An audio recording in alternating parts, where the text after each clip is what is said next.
পুরাতন রাজবাড়ি অর্থাৎ পুষ্পবন্ত মহলকে তাজ গ্রুপের হাতে তুলে দেওয়া হচ্ছে বলে ইতিমধ্যে সংবাদ ছড়িয়ে পড়েছে। তারপরে প্রতিবাদের ঝড় উঠে রাজ্য জুড়ে।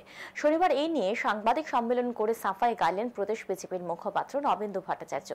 সাংবাদিক সম্মেলনে তিনি জানান, পুরাতন রাজবাড়ি অর্থাৎ পুষ্পবন্ত মহলকে তাজ গ্রুপের হাতে তুলে দেওয়ার বিষয়ে চূড়ান্ত কোনো সিদ্ধান্ত গ্রহণ করা হয়নি।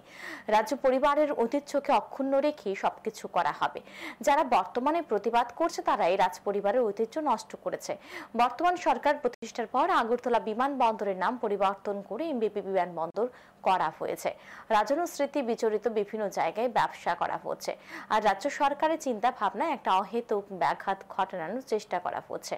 অথচ রাজ্য সরকার পুরাতন রাজবাড়ি অর্থাৎ পুষ্পবন্ত মহলকে তাজ গ্রুপের হাতে তুলে দেওয়ার বিষয়ে চূড়ান্ত কোনো সিদ্ধান্ত গ্রহণ করেনি, কারোর সাথে মৌ স্বাক্ষর হয়নি।